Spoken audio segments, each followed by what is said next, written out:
What began as one man trying to enter his own property turned into a showdown between an HOA president desperate for control and a homeowner backed by his former special ops brothers.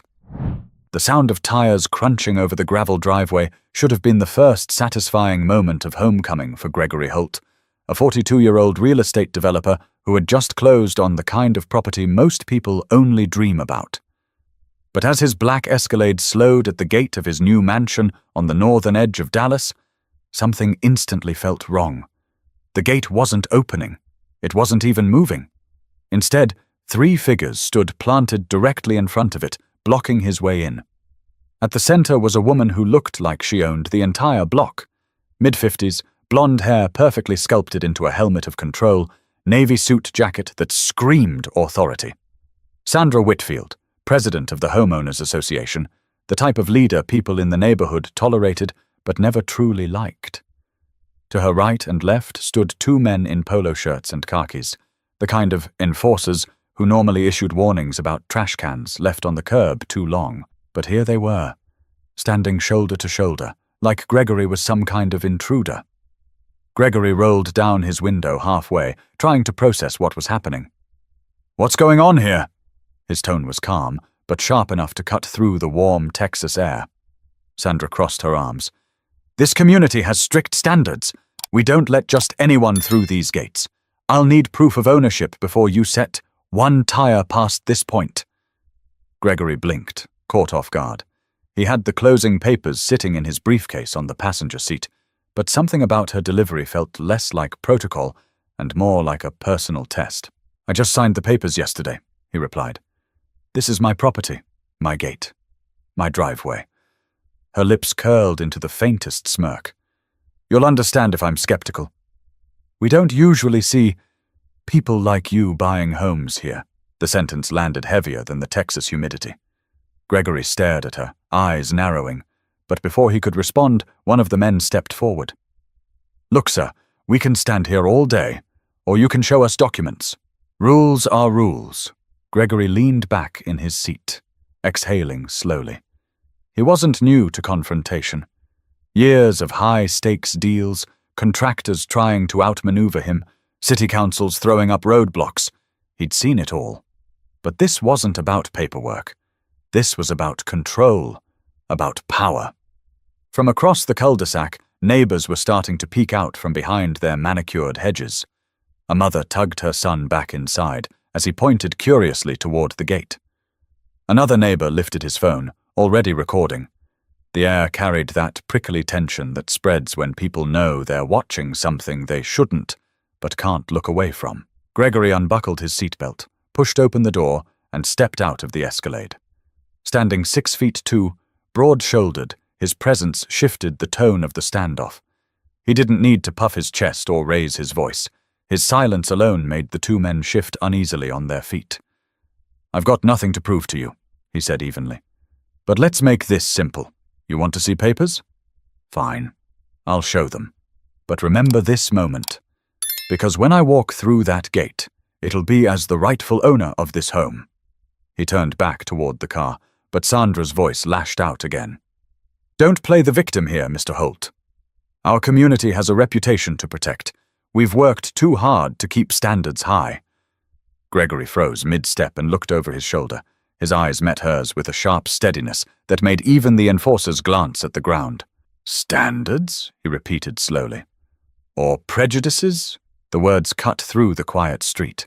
A couple across the road shifted uncomfortably, glancing at each other. One of the HOA men muttered under his breath, clearly wishing Sandra would back down. But Sandra didn't move. Her chin lifted higher, her grip on control tightening even as the situation slipped further from her hands. Gregory opened the passenger door and reached for his briefcase. But before he could pull out the folder with the closing documents, a line of headlights appeared at the end of the street. 3 SUVs rolled in, engines low and steady, pulling up behind his Escalade. Doors opened, and men stepped out one by one. Not loud, not rushed. Deliberate. Quiet. The kind of quiet that told you they'd been here before, just in places far more dangerous than a suburban cul-de-sac. Gregory didn't have to introduce them. Their formation said everything.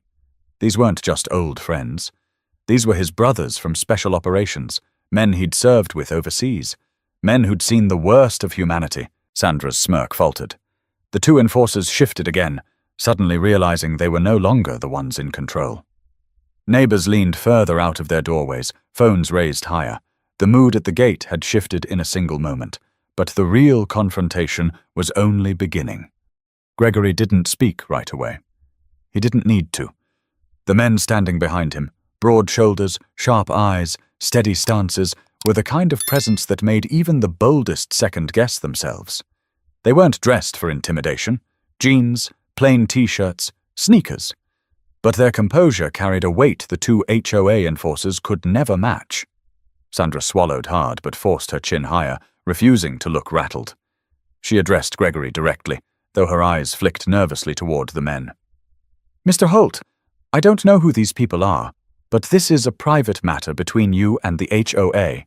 Bringing outsiders into it doesn't change the rules." Gregory gave a short laugh, though there was no humor in it. "These aren't outsiders. They're family, and they're here because I invited them. That mansion behind your gate? That's my home. And tonight, I'm welcoming the people who had my back when life was on the line. You think a flimsy HOA checkpoint is going to stop me from walking into my own house?" The taller of the two enforcers, a man named Brett Lanning, took a step forward. His jaw was tight, but his voice carried a note of hesitation.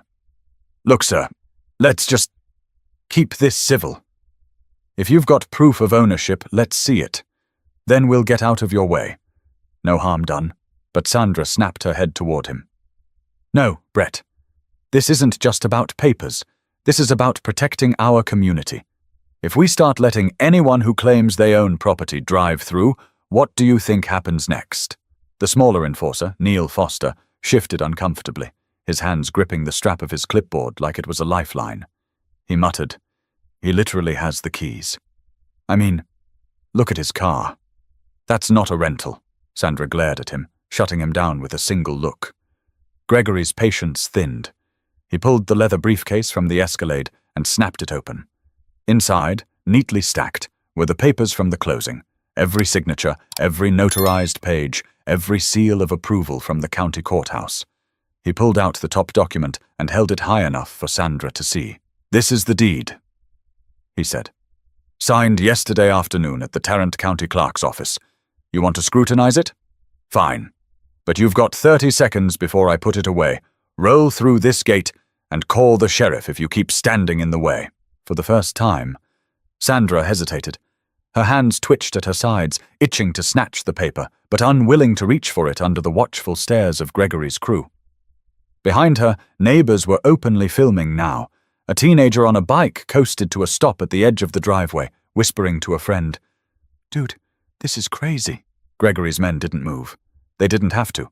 Their presence was enough to tip the balance. Sandra finally broke the silence. "I'll have to verify this with the board," she said tightly. "We can't just take your word." Gregory stepped closer, closing the gap between them until only the gate separated them. His voice dropped lower, steadier, every syllable weighted.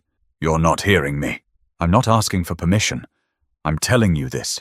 I own this home, and you standing here blocking me isn't about protecting a neighborhood. It's about trying to remind me that you think you control who belongs here, but you don't. Not anymore." Sandra's cheeks flushed crimson. Her enforcers looked anywhere but at her.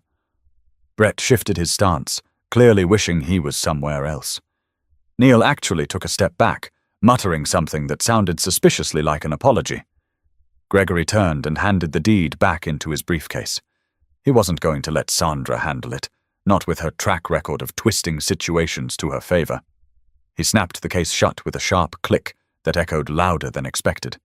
Then he looked at his friends. "We're done waiting." The men stepped forward as one, moving with the quiet coordination of soldiers who'd done this 100 times in far worse conditions. They didn't threaten. They didn't shove. They simply walked closer, their presence filling the narrow stretch of road until Sandra had no choice but to give ground. The tension in the air was thick. Sandra opened her mouth, ready to protest again, but her words caught in her throat as Gregory pulled a small device from his pocket, a remote for the gate, given to him at closing. He pressed it once. With a mechanical hum, the gates creaked and began to slide open. Gasps rippled through the crowd of neighbors. Sandra froze, speechless. Brett and Neil exchanged glances that spoke volumes. The fight was over. Gregory looked back at his words hung in the air as he climbed back into his Escalade. The SUVs behind him revved softly, ready to follow. The gates opened wider, and the convoy rolled forward, leaving Sandra standing stiff in the glow of headlights, her authority cracking like glass. But Sandra wasn't the type to back down quietly, and the neighborhood hadn't seen the last of this fight. The convoy eased through the gate, but no one on the street moved. Phones were still up, recording. Porch lights flicked on one by one, like the neighborhood itself wanted a clearer view of what was happening.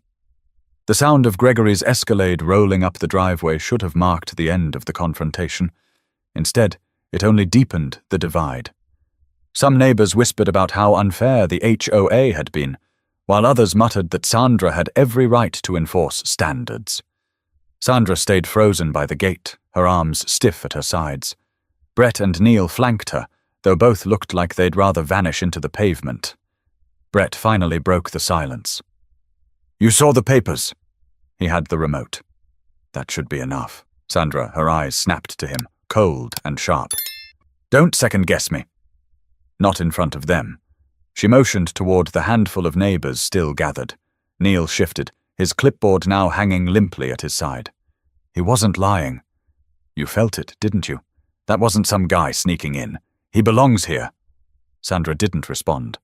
Instead, she turned on her heel and strode toward her SUV parked at the corner, her heels striking the pavement with a force that echoed in the night. Brett and Neil lingered behind, avoiding each other's gaze. Up the driveway, Gregory pulled to a stop in front of the mansion's arched entryway. The house was a symbol of years of grinding work, failed projects turned around, and deals negotiated until midnight. But instead of joy, he felt an ache of disappointment. He'd dreamed of this night, stepping into his home for the first time, friends at his side, ready to celebrate. Instead, he'd been treated like an outsider at his own gate. One of his crew, Marcus Devereaux, a stocky man with a shaved head and an easy grin that rarely faded, broke the silence. "Man, I've seen checkpoints in Afghanistan that were friendlier than that." The others chuckled softly, but the humor was thin. Gregory forced a smile. "They wanted a show. We gave them one." "Now let's not let them ruin the night." Another teammate, Isaac Moreno, leaned against the hood of his SUV, his eyes still on the street. "They're still watching. Half the neighborhood probably has this on Facebook already." Gregory sighed. "Let them watch. Maybe it'll remind them I'm not going anywhere." But he knew it wasn't that simple. Once a community decides someone doesn't belong, every move is scrutinized. He'd seen it in boardrooms, in politics, even in his old neighborhood growing up. It didn't matter how much money you had or what papers you held. Some people just wanted to remind you they held the gate keys, literal or not. Back at the gate, Sandra's SUV roared to life, but she didn't leave. Instead, she rolled her window down and spoke sharply to Brett and Neil. "This isn't over. Tomorrow morning I want reports on my desk. We'll call an emergency board meeting. If he thinks a piece of paper means he can bypass community standards, he's in for a surprise." Neil frowned. "What standards did he break, Sandra? Owning the house? Having friends?"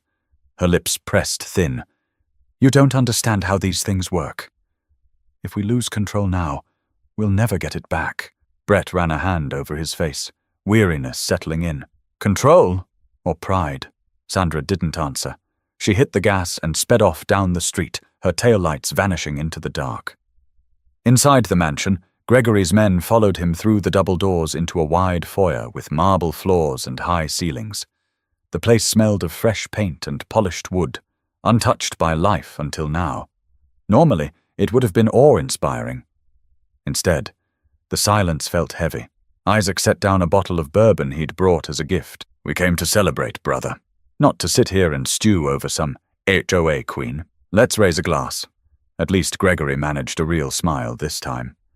He poured drinks, handed them out, and tried to push the sour taste of the encounter aside. They clinked glasses, the sound echoing in the empty space. "To new beginnings," Marcus said. "To holding your ground," Isaac added. Gregory lifted his glass last. "To never letting anyone decide where we belong." They drank, the burn of the bourbon cutting through the weight of the evening, but the celebration never quite found its rhythm. Every so often, Gregory caught his men glancing toward the windows, the faint glow of neighbors' cameras still visible outside. Sandra hadn't won tonight, but she hadn't given up either. Gregory could feel it. This was only the start of a fight he hadn't won. The following morning, the air in the neighborhood carried a different charge. Word of the confrontation had spread like wildfire. Videos had already circulated online, snippets of Sandra squaring off with Gregory at the gate. Some captions were blunt. HOA president blocks new homeowner, while others painted Gregory as an outsider forcing his way in. By sunrise, opinions had hardened. Gregory woke early. He stood on the balcony of his new home, looking out across the manicured lawns of the community. He wanted to feel proud, but instead he felt scrutinized. Even at that hour, a jogger slowed to a near stop in front of the property, glancing up as if to confirm for herself that the man in the video was really living there. Inside, the house was alive with the low rumble of his friends making coffee and swapping stories in the kitchen. But their laughter was undercut by the awareness that the neighborhood was watching. Gregory's phone buzzed on the counter with a text from a neighbor he'd never met. "Saw what happened last night. You don't deserve that. Welcome to the neighborhood." Not long after, the sound of tires announced another visitor. A black sedan rolled to a stop in front of his driveway. Sandra stepped out, clipboard in hand, dressed in another pressed suit, ready for war. With her were Brett and Neil, looking less confident than the night before. Gregory opened the front door before she could knock. "Didn't expect to see you again so soon," he said flatly. Sandra gave a tight smile. "Mr. Holt, we need to talk." "About what?" He crossed his arms.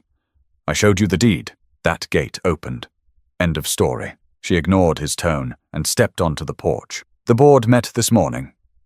Emergency session. We reviewed the situation, and there are several violations we need to discuss." Gregory arched a brow. "Violations?" "I moved in yesterday." Sandra lifted her clipboard and flipped through papers. "Parking multiple large vehicles overnight without prior approval, hosting a gathering without notifying the association, and the display of military equipment on private property." Gregory cut her off with a laugh, sharp and humorless. "Military equipment? You mean my friends? They're human beings, not tanks."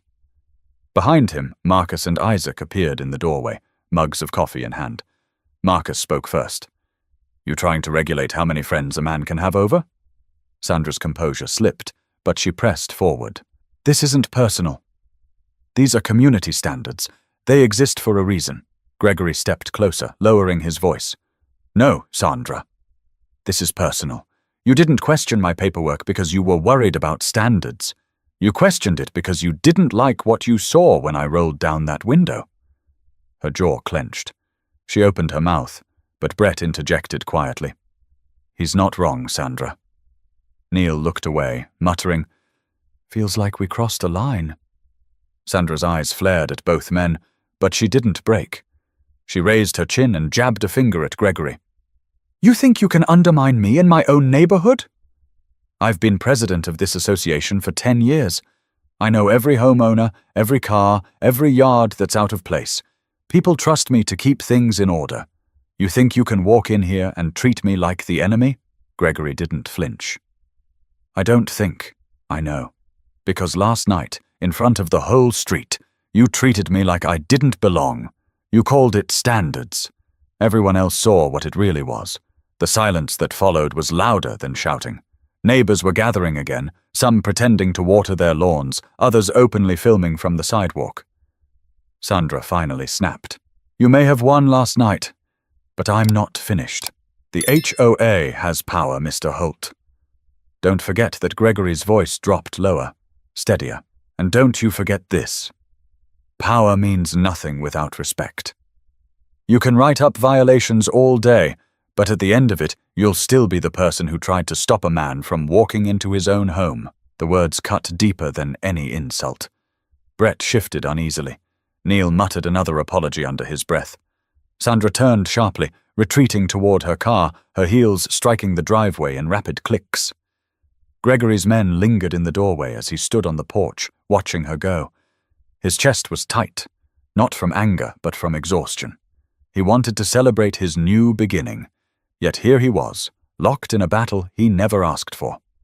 Isaac broke the tension. "She's not letting this go. You know that, right?" Gregory nodded. "Yeah, but neither am I."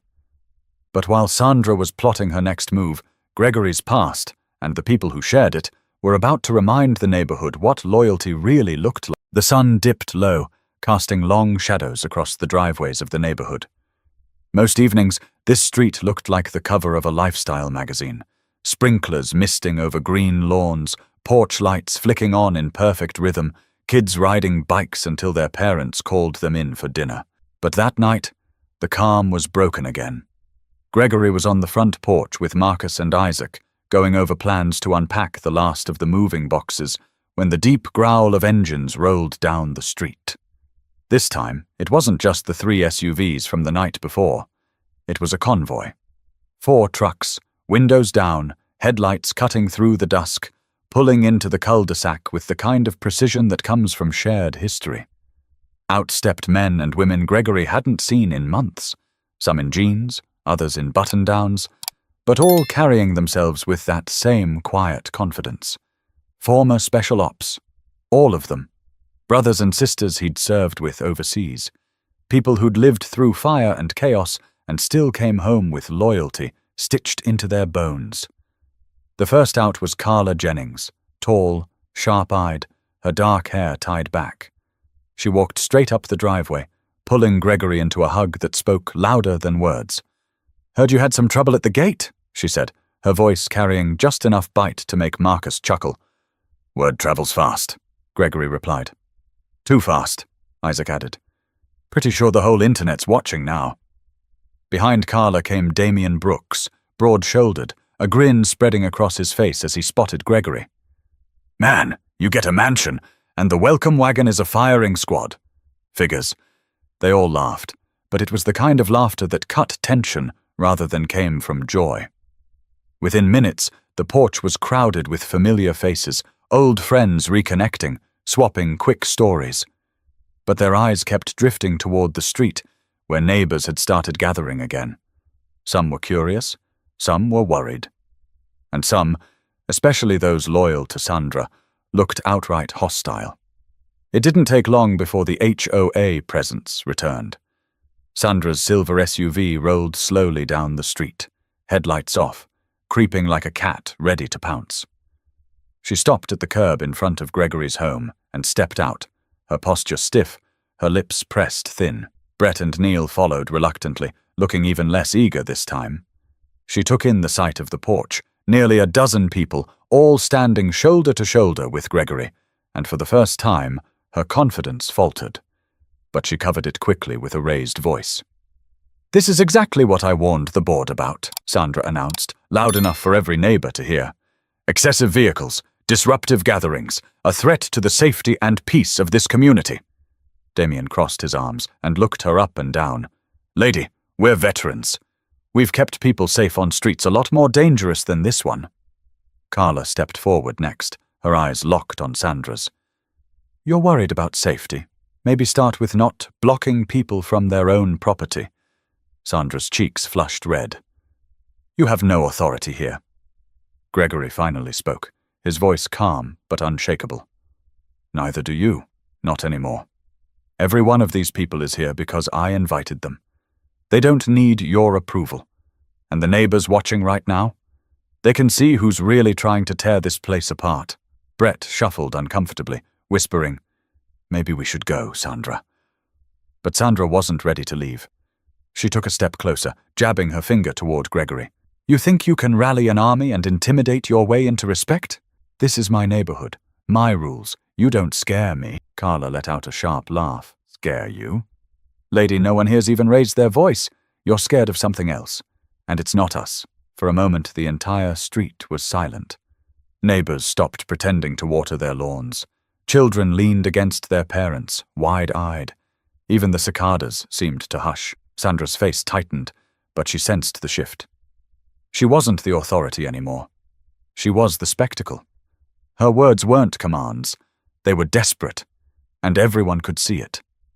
Gregory stepped down from the porch, closing the space between them. His voice stayed low, firm. "This stops now. You don't get to decide who belongs here. You don't get to treat me like I'm a trespasser on my own property. If you keep pushing this, it won't be an HOA issue anymore. It'll be a legal one. And you'll lose." Sandra's hands trembled, though she tried to hide it. She glanced at Brett and Neil, but neither moved to support her. They looked at the ground, unwilling to share her fight. With the eyes of the neighborhood on her, Sandra finally turned back toward her SUV. Her heels clicked against the pavement, sharp and quick. The convoy of Gregory's friends didn't celebrate. They didn't gloat. They simply stood, quiet and steady, as if to say, "We're here, and we're not going anywhere." But while Sandra had been forced to step back, Gregory knew she wasn't finished, and neither was the neighborhood. That night, the neighborhood didn't sleep easily. Porch lights stayed on later than usual.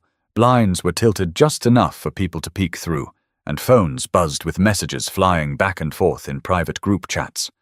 The videos of Sandra and Gregory were no longer just clips circulating online.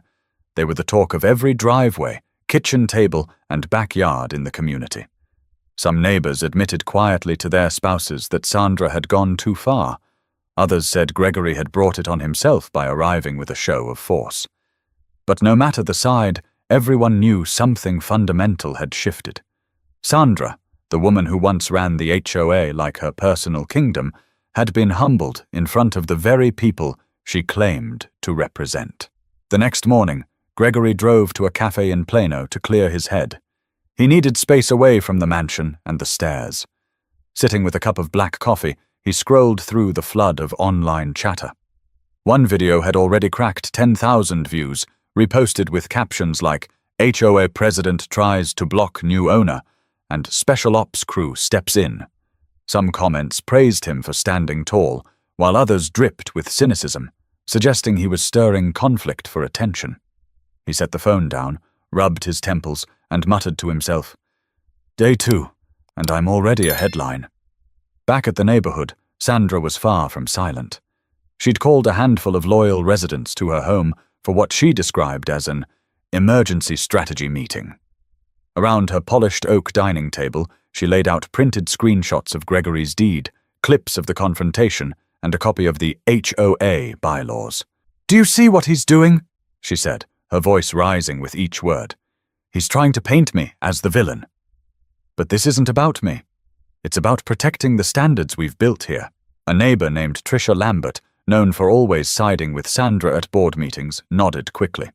"We can't let him turn this place into some spectacle. What if property values drop? What if the wrong kind of attention keeps coming?" But another board member, Gerald Knox, shifted uncomfortably in his seat. "Sandra, I watched the videos." The man showed his deed. He had the gate remote. "You can't keep acting like he doesn't belong." Sandra slammed her palm on the table, making the glasses rattle. "He humiliated me, in front of everyone. If I let this go, I lose every ounce of authority I've built. Do you want this community to spiral into chaos?" Her words hung heavy in the air. Trisha nodded again, but Gerald leaned back, his silence saying more than words. Meanwhile, Gregory returned home to find a small group of neighbors waiting near his driveway. A couple in their 60s, Howard and Denise Carter, approached him cautiously. Howard cleared his throat before speaking. "Mr. Holt," he said, voice careful but genuine, "we wanted to welcome you properly. Last night, that wasn't right. Not everyone here feels the way Sandra does." Gregory studied them, searching their faces for signs of condescension, but found only sincerity. He nodded slowly. "I appreciate that. I didn't buy this home to fight battles. I bought it to live in peace." Denise offered a plate of cookies wrapped in foil, her hands slightly trembling. "We hope you'll give the neighborhood a chance." Gregory accepted with a small smile. "Thank you. That means more than you know." From the porch, Marcus watched the exchange with folded arms. Once the couple left, he muttered, "Some are with you, some are against you. Just like always, Gregory exhaled. Yeah, and Sandra's not finished. She's cornered, and cornered people always strike back. He was right. That evening, Sandra called another meeting, this time with the full HOA board. She arrived with a new agenda: to draft fines against Gregory for unauthorized gatherings and security concerns.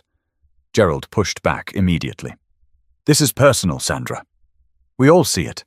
You're not protecting the community. You're protecting your ego. Her eyes flashed. If you can't support the rules, Gerald, maybe you don't belong on this board. A heavy silence followed. Even Tricia shifted uncomfortably this time. Sandra had gone from confident leader to someone clawing for control, and the cracks were starting to show. Back on Gregory's porch, his friends gathered again as the street grew darker. The atmosphere was calmer than the night before, but tension still lingered. The neighbors who supported him waved as they passed. Those loyal to Sandra avoided eye contact. Gregory sipped a glass of bourbon, staring out at the street. But the moment that storm arrived, Gregory's resolve and the loyalty of his friends would be tested in ways the neighborhood never expected.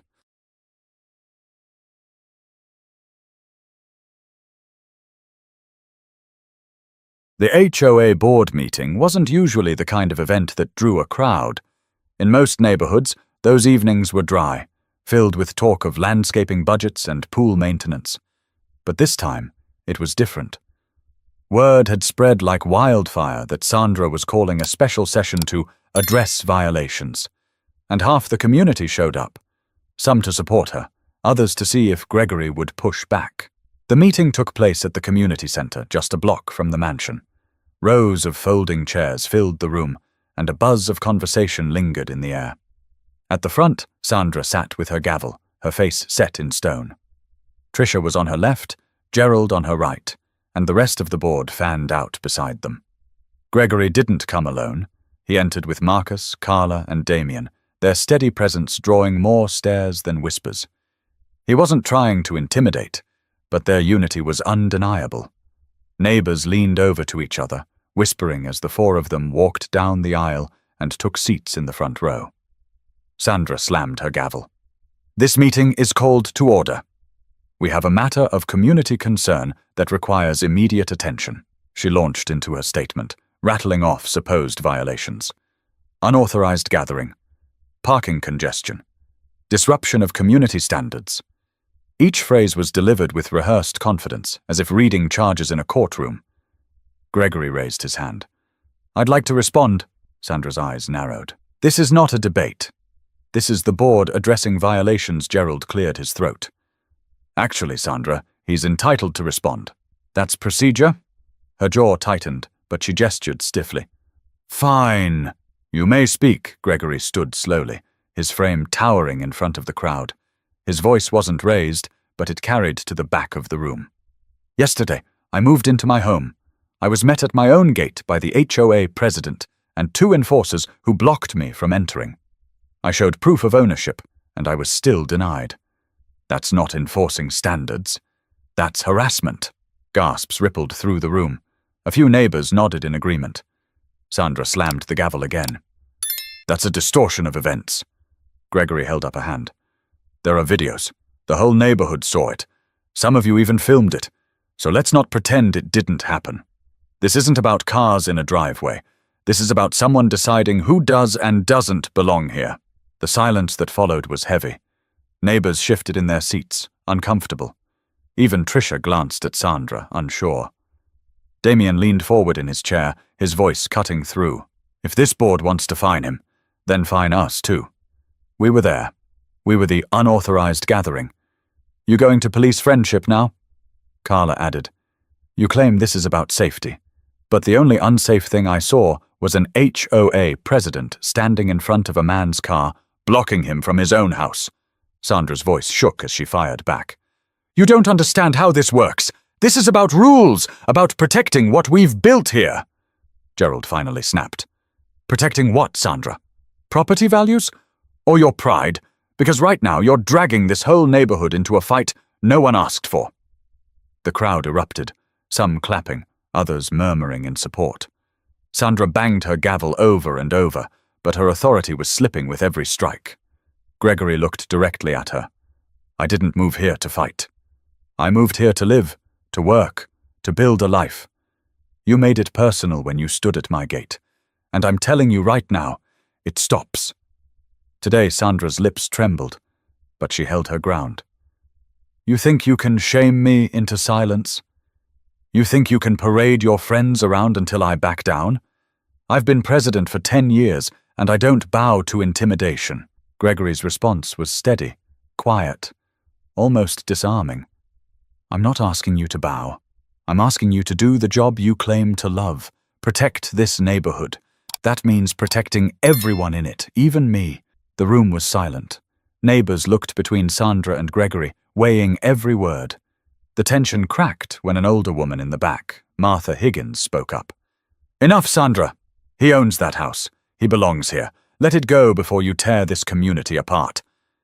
The applause that followed wasn't thunderous, but it was steady, and it wasn't for Sandra. Sandra's face turned crimson. Her gavel struck once more. Meeting adjourned, she barked, before storming out, Tricia hurrying after her. Gerald stayed behind, his eyes meeting Gregory's with something like quiet respect. Gregory sat back down, but what Gregory didn't know was that Sandra's next move would be her boldest yet, and it would force the neighborhood to choose sides once and for all. 2 days after the board meeting, the neighborhood felt like a pressure cooker. Conversations weren't casual anymore. They were whispered, sharp, split down the middle. On one side were those who thought Gregory had exposed something ugly about the way things were being run. On the other were those who clung to Sandra's authority, unwilling to admit she'd crossed the line. Gregory tried to keep life moving forward. He spent his mornings unpacking, his afternoons walking the property with contractors to plan renovations, and his evenings catching up with his crew. But no matter how hard he tried to focus, the eyes of the neighborhood followed him everywhere. Joggers slowed when they passed. Kids riding scooters stopped and stared until their parents called them inside. Even deliveries were watched like small spectacles. On the third evening, it came to a head. Gregory returned from Home Depot with Marcus to find a bright orange notice taped to his gate. Bold letters screamed, HOA-VIOLATIONNOTICE. The charges? Unauthorized use of property. Security risk to residents. And, most absurdly, failure to maintain neighborhood harmony. Marcus tore the notice down and shook his head. They're not even trying to hide it anymore. She's weaponizing the rules. Gregory ran a hand over his face, exhaling hard. She's desperate. But this isn't just about me now. If she can twist the rules like this for me, she'll do it to anyone. Before he could say more, a small crowd began forming at the curb. Neighbors had seen the notice, some whispered, some recorded. And then, almost on cue, Sandra's silver SUV pulled up. She stepped out with the confidence of someone who believed she was still in charge. Brett and Neil trailed behind her, though they looked less enthusiastic than ever. Sandra raised her voice, addressing not just Gregory, but the entire gathering. This is proof that no one is above the rules. Mr. Holt has repeatedly defied our bylaws, hosting unauthorized assemblies, intimidating board members, and disrupting the peace of this neighborhood. Gasps rippled through the crowd. A man shouted, "That's not true!" while another muttered, "She's right. We don't want a circus here." Gregory stepped forward, holding the crumpled violation notice in his hand. "This," he said, holding it up for everyone to see. "This is a lie." Every word. I moved in less than a week ago, and somehow I'm already being accused of destroying harmony. You all know what's really happening here. Sandra's voice sharpened. What's happening here is accountability. If you can't respect the standards of this community, maybe you chose the wrong neighborhood. Carla, standing just behind Gregory, couldn't hold back. Standards? Or prejudice wrapped up in paperwork? The crowd erupted again, some clapping, some booing. Phones shot up higher, recording every second. Gregory turned slowly, addressing the neighbors directly. His voice was calm, but every word carried weight. Ask yourselves this. If it was you, if tomorrow Sandra stood at your gate and told you that you didn't belong, that your friends weren't welcome, that your very presence was a threat, What would you do? Would you roll over, or would you stand up? A murmur spread through the crowd. Howard and Denise Carter, the elderly couple who had brought cookies days earlier, stepped forward. Howard raised his hand. We saw it. We were there. Gregory showed his papers, and Sandra still refused to let him in. That's not leadership. That's control. Others began nodding. A younger neighbor spoke up. I've lived here 3 years. I've never seen anyone treated like that at the gate. Not once. Sandra's face flushed, her control slipping with every word spoken against her. You're letting him manipulate you. He's turning you against your own board. Gerald Knox, who had been standing quietly in the back, finally stepped forward. No, Sandra. You did that yourself. This community trusted you to represent us. Instead, you turned the HOA into your personal weapon. That ends now. The crowd broke into applause, louder this time, stronger. The shift was unmistakable. Sandra stood frozen, her authority crumbling in the very place she once commanded without question. Gregory lowered the violation notice and let it fall to the pavement. He looked Sandra in the eye. You wanted a fight in front of everyone? Here it is. And everyone can see who's telling the truth. For a long moment, Sandra didn't move. Her face was pale, her hands clenched tight at her sides. The night after the violation standoff, the neighborhood was unusually quiet. No gatherings on driveways, no kids laughing on scooters, no porch conversations about weekend plans. The confrontation had left a mark, and everyone knew it. The community wasn't united anymore. It was split clean down the middle. Inside the mansion, Gregory sat at the long dining table with his friends scattered around him. Plates of half-eaten takeout sat forgotten, drinks untouched. For once, the room wasn't filled with their usual banter. Instead, there was a heavy silence, the kind that comes when the weight of a fight presses on everyone's shoulders. Carla broke it first. She's losing ground. You saw it. Half the neighborhood clapped for you last night. She can't hold on forever. Gregory leaned back in his chair, eyes fixed on the chandelier above. Maybe, but people like her don't go quietly. She'll find another angle. Marcus tapped the table with his finger. Then you beat her at her own game. She wants to use the bylaws? Fine. You learn them better than she does. You fight her where she thinks she's strongest? Isaac shook his head. That's one way. But maybe you don't fight at all. Maybe you win them over. Not with paperwork, with presence. Show them you're not what she says you are. Gregory considered both points. He wasn't just dealing with Sandra anymore. He was dealing with the story she was trying to write about him. And the only way to rewrite it was through action. The next morning, he acted. Instead of avoiding the neighbors, he stepped directly into their world. He waved at joggers. He stopped to talk with the family across the street. When he saw kids playing basketball near the cul-de-sac, he asked if he could take a shot, sinking one cleanly to a chorus of cheers. Word spread quickly. Gregory wasn't hiding. He wasn't sulking behind mansion walls. He was present, approachable, real. And slowly, faces that once looked at him with suspicion softened. That evening, Howard and Denise Carter knocked on his door again. They weren't alone this time. With them were 2 younger families, neighbors Gregory hadn't officially met yet. They stood awkwardly at first. Then Denise spoke. We just wanted to say, we're sorry for how you were treated. This community isn't supposed to be like that. You've been nothing but respectful since you arrived. Gregory smiled warmly. I appreciate that. I bought this house because I wanted peace, not conflict. But peace takes all of us, not just me. The younger man, Ethan Brewer, stepped forward. Sandra's been running things unchecked for years. Most of us stayed quiet because it was easier. But last night, watching her go after you, it was different. It showed us how far she's willing to go. Gregory nodded. The only way things change is if people speak up. Not for me, for yourselves. This is your neighborhood. You deserve a board that respects you. They talked for nearly an hour, standing in his foyer, the conversation spilling from one topic to the next. When they left, it wasn't just with handshakes. It was with a promise. A promise that Gregory wasn't alone anymore. Meanwhile, Sandra sat in her living room with her phone buzzing non-stop. Messages poured in, half supportive, half critical.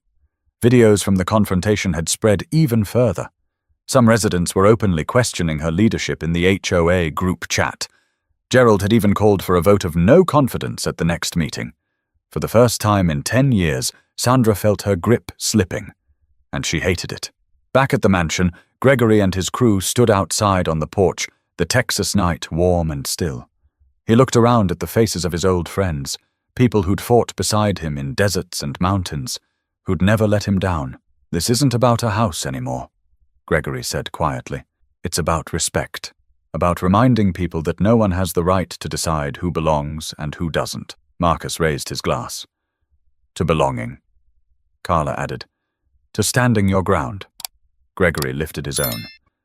"And to proving that dignity beats control every time." They clinked glasses, the sound sharp in the night air. For the first time since moving in, Gregory felt a spark of what he'd dreamed of. Community. Not given, but built. Not assumed, but earned. And though Sandra wasn't finished, Gregory knew he'd already won the battle that mattered most, earning the trust of those who lived around him. The vote was scheduled for a Thursday evening at the community center, the same room where Sandra had once ruled with ease. But this time, the atmosphere was different. Folding chairs filled quickly, the murmur of conversation louder than usual. People weren't just there out of obligation. They wanted to witness what was about to happen. Gregory sat near the middle, not at the front, choosing deliberately not to look like a man campaigning for power. Marcus and Carla sat on either side of him, their steady presence a reminder that he wasn't facing this moment alone. Across the room, Sandra took her seat at the head table, her posture rigid, her lips pursed into a thin line. Her supporters clustered in the first 2 rows, while the rest of the neighborhood spread out, whispering in low tones. Gerald, who had taken on the role of moderator, opened the meeting. "Tonight, we're here to address a motion brought forth by the board regarding leadership and trust. This neighborhood has been divided, and it's time we decide together how to move forward." Sandra jumped in before he could continue. "Let me be perfectly clear. Everything I've done, every action I've taken, has been in service of protecting this community. I have upheld standards for over a decade, and I will not apologize for enforcing rules that keep property values high and our neighborhood safe." A murmur ran through the crowd. Some nodded, but others shifted uncomfortably. Gerald let her finish before gesturing toward Gregory. "Mr. Holt, you may respond if you wish." Gregory stood slowly, turning not to Sandra, but to the neighbors. His voice was steady, conversational, as though he were speaking across a dinner table. "I didn't ask for any of this. I came here to start a new chapter of my life, to enjoy the home I worked hard to earn. But from the moment I arrived, I was treated like an intruder. I showed proof. I showed respect. And still, I was blocked at my own gate. That wasn't about rules. It was about control. And you all saw it." He paused, letting the silence settle before continuing. "This isn't about me versus Sandra. It's about all of you. Because if it can happen to me, it can happen to anyone. No one should live in fear of harassment by their own HOA. Respect should be the foundation of this community, not suspicion." Whispers turned into nods. A few people clapped softly. Even those who had hesitated before seemed to feel the weight of his words. Sandra slammed her hand on the table. "You're twisting everything. This man has brought division, intimidation, and disruption since the day he arrived. Do you really want him as the example of what we stand for?" Gregory didn't flinch. "You want to talk about examples? Fine. I'll tell you what I stand for. I stand for neighbors helping each other, not tearing each other down. I stand for veterans, teachers, retirees, families, all of us, being treated with dignity, no matter who we are or where we came from. If that's division, then maybe we need to ask who's really dividing us." The room erupted into applause this time, louder, longer, undeniable. Sandra's eyes darted across the room, searching for support. But many of the faces she expected to see on her side looked away. Gerald raised his hand for quiet. "We'll put it to a vote. Those in favor of retaining Sandra as HOA president, raise your hands." A handful of hands went up. Trisha's among them. Gerald nodded. "Those in favor of removing Sandra from office?" The majority of hands shot into the air. Some people stood as they raised theirs, as if wanting to make the choice unmistakable. The result was overwhelming. Sandra sat frozen, her face pale. For the first time in years, she wasn't the voice of authority. She was the subject of judgment. Gerald cleared his throat. By majority vote, Sandra Whitaker is hereby removed as HOA president. Effective immediately. Gasps and cheers mixed together. Sandra gathered her papers in silence, her hands trembling. She didn't make a speech. She didn't fight. She simply walked out of the room, the door closing behind her with a dull thud. Gregory remained seated, his friends watching him closely. He didn't smile or gloat. He just exhaled deeply, relief settling in his shoulders. When the room quieted, he spoke one last time, and as Gregory finally closed his front door, he left viewers with one last thought. Wherever you live, don't let anyone tell you that you don't belong. Stand tall, stand firm, and demand respect. Because everyone deserves it. If you believe in that message, subscribe for more stories that matter.